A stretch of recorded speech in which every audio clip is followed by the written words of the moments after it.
नमस्कार, जुड़िए गुरुकुल गांव यूट्यूब चैनल के साथ। इस यूट्यूब चैनल के माध्यम से हम एक ऐसी एजुकेशनल सीरीज तैयार कर रहे हैं जो सही मार्गदर्शन व रणनीति के साथ यूपीएससी व यूकेपीएससी जैसी प्रतियोगिता परीक्षाओं में सफल बनने में सहायक सिद्ध होगी। तो चलिए शुरू करते हैं। बिग बैंग थ्योरी को जानने से पहले हमने वेवलेंथ को जाना। वेवलेंथ क्या होती है? फ्रीक्वेंसी को जाना, इलेक्ट्रोमैग्नेटिक वेव्स को जाना, डॉपलर इफेक्ट को जाना और स्कैटरिंग को जाना। तो यहाँ पर आप सिर्फ इन सब को जानने के लिए बस स्कैटरिंग ध्यान रखना, फैलाव, और सिंपल ध्यान रखना जो रेड है उसकी स्कैटरिंग क्या होती है? कम। इसी कारण क्या दिखाई देता है? इसी कारण वो दूर से दिखाई देता है। तो इस लॉजिक को आप क्या रखना, बिल्कुल ध्यान रखना। तो अब हम क्या पढ़ने वाले हैं? अब स्फोट सिद्धांत या आपका बिग बैंग थ्योरी। तो जो बिग बैंग थ्योरी है, तो जो आपका बिग बैंग थ्योरी है, ये 1927 में जॉर्ज लेमेंटियर लिखा रहता है कहीं पे, और इन्हें जॉर्ज लेमेट्रे भी कहते हैं। तो जॉर्ज लेमेट्रे एक प्राइस्ट थे, पादरी। तो 1927 में उन्होंने क्या दिया? सबसे पहली बार अपने सिद्धांत को क्या प्रपोज करने का काम किया, अपने सिद्धांत को बताया कि बिग बैंग था क्या, और वो सिद्धांत क्या था? ब्रह्मांड उत्पत्ति से संबंधित। इसकी पुष्टि 1929 में किसने कर दी? एडविन हब्बल ने करी। और उन्होंने एडविन हब्बल ने की, और उन्होंने हब्बल दूरबीन की मदद से देखा क्या? उन्होंने क्या देखा कि जितने भी तारे हैं, जैसे मैंने बोला कोई तारा है, ये आज 2025 को, हम सिर्फ उदाहरण समझ रहे हैं, 2025 को अगर ये तारा ब्लू कलर का है तो इसके 50 सालों बाद या 20 सालों बाद इसका जो कलर है वो धीरे धीरे क्या हो रहा है? रेड। इसका मतलब क्या है कि जो तारों का कलर है वो क्या हो रहा है? रेड, या रेड शिफ्ट हो रहा है। जो तारों का कलर क्या हो रहा है? Red shift. और हमको पता है जी, जो रेड रंग है वो क्या दिखाई देता है? दूर से। इसका मतलब सभी तारे हमसे क्या जा रहे हैं? दूर। सभी तारे क्या जा रहे हैं? हमसे दूर जा रहे हैं। और दूर जाने का मतलब है कभी ना कभी ये सब क्या रहे होंगे? नजदीक रहे होंगे। तो ब्रह्मांड का विस्तार मतलब आज भी जारी है। इसको हम समझते हैं गुब्बारे की मदद से। अब कोई गुब्बारा है, तो गुब्बारे में इस तरह से हमने आकाशगंगा बना दी, इस तरह से पॉइंट बना दिए। टाइम बीतने के साथ इस गुब्बारे को हमने फुलाया तो ये इतना बड़ा हो गया जी, और इसकी जो गैलेक्सियां थी वो क्या चली गई? एक दूसरे से दूर चली गई। तो इस तरह से क्या है? ब्रह्मांड का फैलाव क्या है? आज भी जारी है, क्योंकि तारों का जो रंग है वो क्या हो रहा है? रेड शिफ्ट, लाल रंग का दिखाई दे रहा है। तो इसका मतलब पिछले किसी समय में ये जो ब्रह्मांड रहा होगा वो क्या रहा होगा? एक पॉइंट पे, और इसी में क्या हुआ? विस्फोट, और इसे क्या कहा गया? बिग बैंग कहा गया। तो जॉर्ज लेमेत्रे ने सबसे पहली बार क्या किया था? इस थ्योरी को बताया था, और एडविन हब्बल ने उसमें क्या किया? अपनी थ्योरी देकर क्या कर दी? उसकी थोड़ी बहुत पुष्टि कर दी। इसके बाद 1967 का समय है। 1967 में एक थे आपके रॉबर्ट वॉगस्टॉफ, दूसरे विलियम फाउलर, और तीसरे फ्रेड हॉयल। ये तीन व्यक्ति थे जो तीनों ने ये बताया कि जो बिग बैंग थ्योरी है उसके अनुसार, जो भी उसके रूल हैं उसके अनुसार ब्रह्मांड में जो ड्यूटीरियम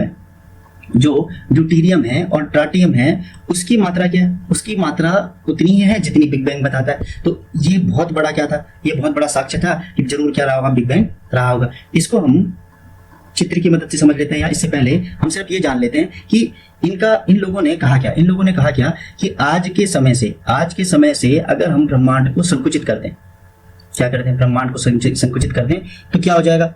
एक छोटा सा बिंदु प्राप्त होगा। क्या होगा? एक छोटा सा बिंदु प्राप्त होगा।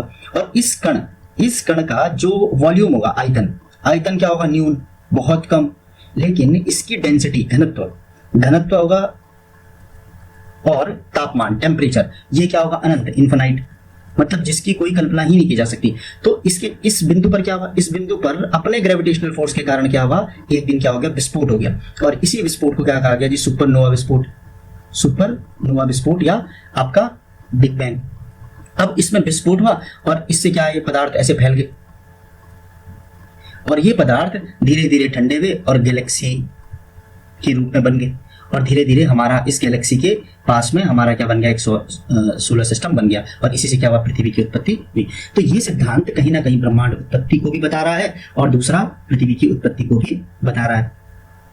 अब इस अनुसार दो प्रश्न हमारे सामने आते हैं। देखिए, अगर हमने पूछा, किसी ने पूछा या पेपर में आया, एज ऑफ यूनिवर्स क्या है, यूनिवर्स क्या है, एज ऑफ ब्रह्मांड की आयु क्या है, तो हम क्या बोलेंगे, जब विस्फोट हुआ था जी 13.7 अरब वर्ष पहले, तो विस्फोट की घटना भी थी तब, तो लगभग 13.7 वर्ष अरब पहले क्या था, एज ऑफ यूनिवर्स था। और यूरेनियम डेटिंग की मदद से हमें क्या पता चला, यूरेनियम डेटिंग की मदद से हमने क्या देखा, एज ऑफ अर्थ, पृथ्वी की आयु क्या है, तो इसके बहुत बाद लगभग 4.6 अरब वर्ष पहले।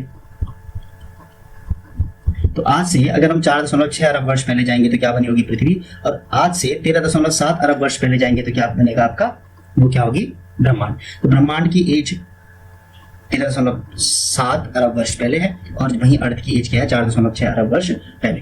अब इस खोज को या इस कण को खोजने का काम कहाँ किया जा रहा है, लार्ज हैड्रन कोलाइडर LHC में।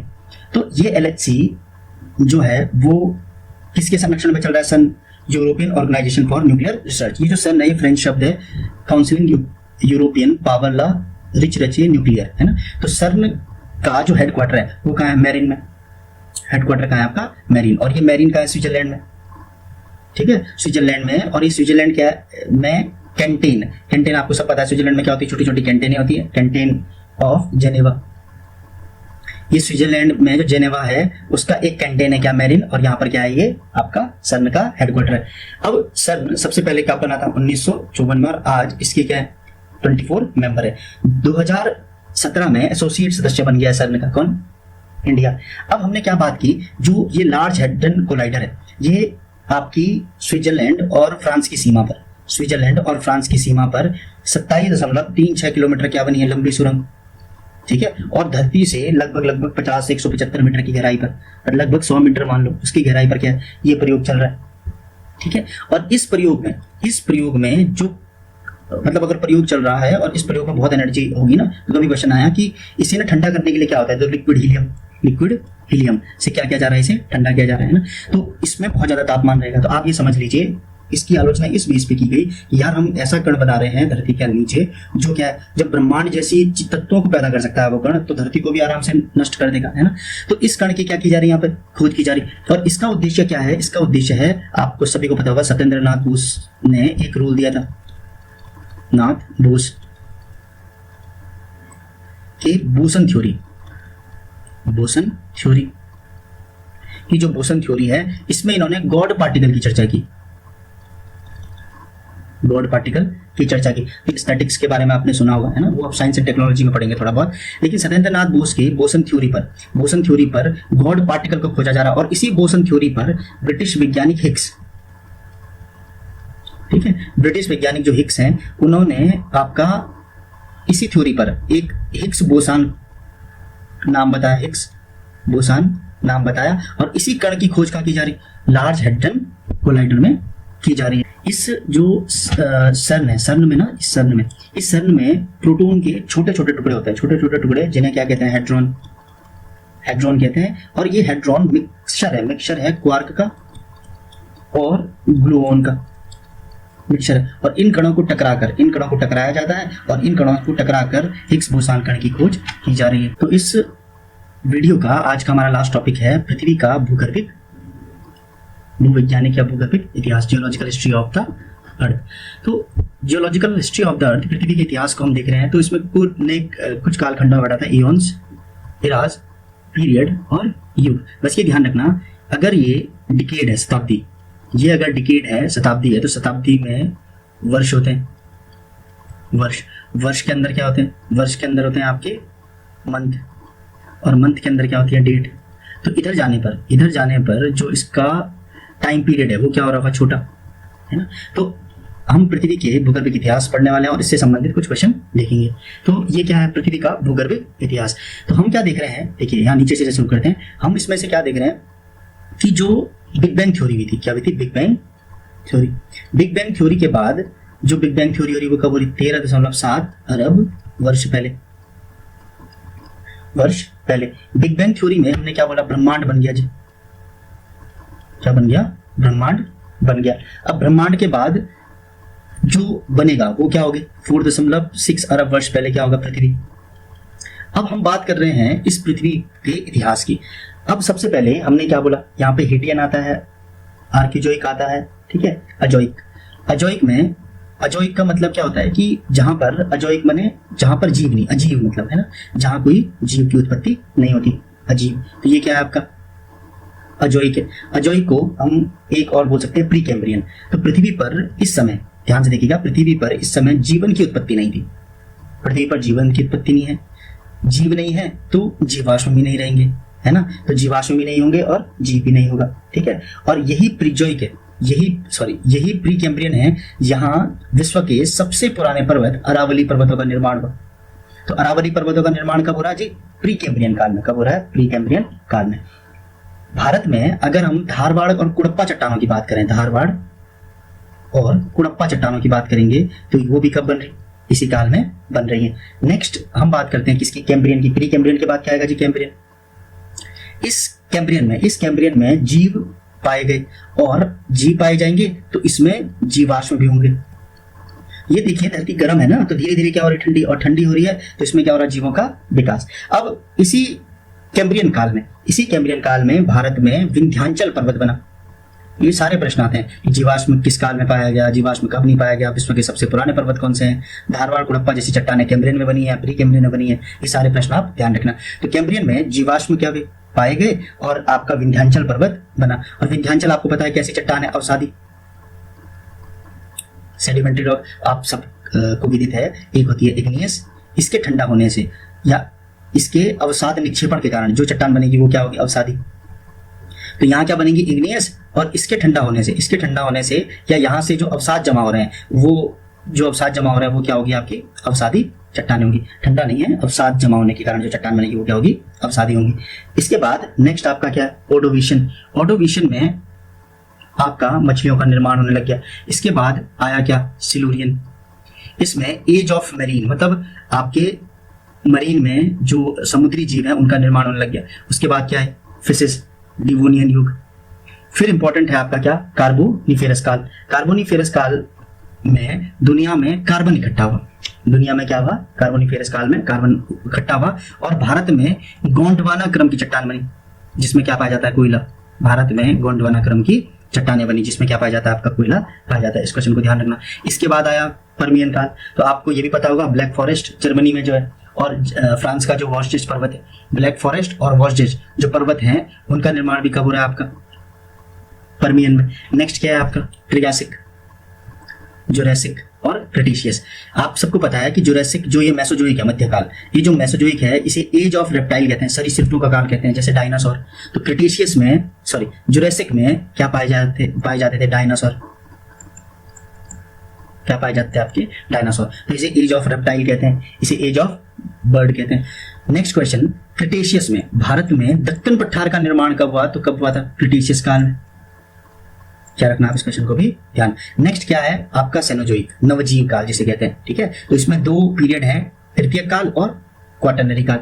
तो एज ऑफ मैमल्स, स्तनपायी जीवों का विकास कब हुआ, स्तनपायी माने ऐसे जीव जो अपने बच्चों को क्या पिलाते हैं, दूध, है ना। स्तनपायी जो जीव है वो कब बने, तृतीयक काल में, टर्सरी काल में। और आप सबको विदित है कि भारत में जो हिमालय बना है वो भी कब है, तृतीयक काल की देन है। तो हम सिंपल क्या कह सकते हैं कि जो इयोसीन है, इयोसीन काल से आपका ग्रेट हिमालय बना, बृहद हिमालय। ये ओलिगोसीन में आपका मिडिल हिमालय बन गया, या शिवालिक, सॉरी, मिडिल हिमालय बन गया। और मायोसीन में आपका शिवालिक हिमालय का निर्माण हो गया। और प्लायोसीन में उत्तर भारत के विशाल मैदान का निर्माण हो गया। तो आप सबको पता है, ऊपर ग्रेट हिमालय, फिर मध्य हिमालय, फिर शिवालिक, और उत्तर भारत का विशाल मैदान। तो इन सब का निर्माण कब हो रहा, टर्सरी काल में, क्रमबद्ध रूप से। तो इयोसीन, ओलिगोसीन, मायोसीन और प्लायोसीन, ठीक है। इस तरह से क्या हुआ इनका निर्माण, और इसे क्या कहते हैं, आपका एज ऑफ मैमल्स कहते हैं। इसके बाद जो है चतुर्थक, जिसको सबसे नया काल माना जाता है, क्या कहते हैं, चतुर्थक काल। इस चतुर्थक काल में आपका क्या है, एज ऑफ मैन। तो मानव की उत्पत्ति चतुर्थक काल के प्लीस्टोसीन काल में हुई है। कब हुई है, प्लीस्टोसीन काल में। और फिर आता है आपका क्या, होलोसीन। देखिए होलोसीन क्या है, आइस एज एंड हो गया। आइस एज एंड हो गया मतलब पहले क्या था, इस समय पूरा आइस एज का समय था, प्लीस्टोसीन काल में आइस एज। ठीक है, और आइस एज खत्म होने पर आप सबको पता है जब बर्फ नहीं रहेगी तो प्लांट क्या होंगे, ज्यादा, प्रोडक्शन क्या होगा, ज्यादा, और प्रोडक्शन ज्यादा हुआ, प्लांट ज्यादा हुआ, तो ह्यूमन ने क्या कर दिया, डोमिनेंसी दिखा दी, मतलब प्रकृति पर अब वो काम करने लग गया। तो क्वाटरनरी या होलोसीन काल में को क्या कहा गया, एज ऑफ मैन। तो ये क्या है, एज ऑफ मैन। और प्लीस्टोसीन क्या है आपका, आइस एज। इसके बाद करंट अफेयर्स है, मेघालय एज कहा गया आपका, जो नॉर्थ ईस्ट के मेघालय में 1300 मीटर ऊंचाई पर, 1300 मीटर की ऊंचाई पर एक मामलुह गुफा है। क्या है, मामलुह गुफा। ये गुफा कास्ट निर्मित है, कास्ट स्थलाकृति, चूना पत्थर की जो चट्टान है, कास्ट निर्मित। यहाँ पर स्थलाकृति है, जैसे मैंने बोला ये गुफा है, ठीक है। तो यहाँ पर ना, यहाँ पर ये चूना निर्मित चट्टान है। ये अब आगे पढ़ोगे आप इसे ज्योमोर्फोलॉजी में। तो ये क्या है आपका, चूना निर्मित, कास्ट निर्मित, इसे क्या कहते हैं, स्टेलेग्माइट। और ऊपर अगर इकट्ठा होता तो क्या कहते हैं, टाइट, है ना। तो स्टेलेग्माइट, इसका अध्ययन किया गया। इसके अध्ययन से पता चला कि जो आज से लगभग 4200 वर्ष पहले टेम्परेचर क्या हो गया था, बिल्कुल कम। और टेम्परेचर कम होने के बाद दुनिया में क्या हुआ, देखो, कम होगा तो बर्फ पड़ेगी, और दुनिया में खाने पीने की कमी हुई, प्लांटेशन कम हुआ, तो क्या हो गया, सूखा। और इसके कारण कई सभ्यताएं खत्म हो गई। तो ये माना जाता है कि 4200 जो आज से 4200 वर्ष पहले ही जो आज की सभ्यता है उसका निर्माण कहाँ से हो रहा है, मेघालय एज से। आज की जो सभ्यता है वो कब से बननी शुरू हुई, मेघालय एज से। तो आज के वीडियो में हमने जाना ब्रह्मांड की उत्पत्ति किस तरह से हुई, इसको लेकर सर्वमान्य सिद्धांत कौन सा था, इनसे संबंधित तथ्य, और आपकी पृथ्वी की एज। सफलता की दौड़ में उसी का जोर चल गया, बनाकर रास्ता जो भीड़ से निकल गया। तो इन्हीं बातों के साथ तैयारी के इस सफर को जारी रखने के लिए इस चैनल को सब्सक्राइब करें, वो बेल आइकन दबाना ना भूलें। धन्यवाद।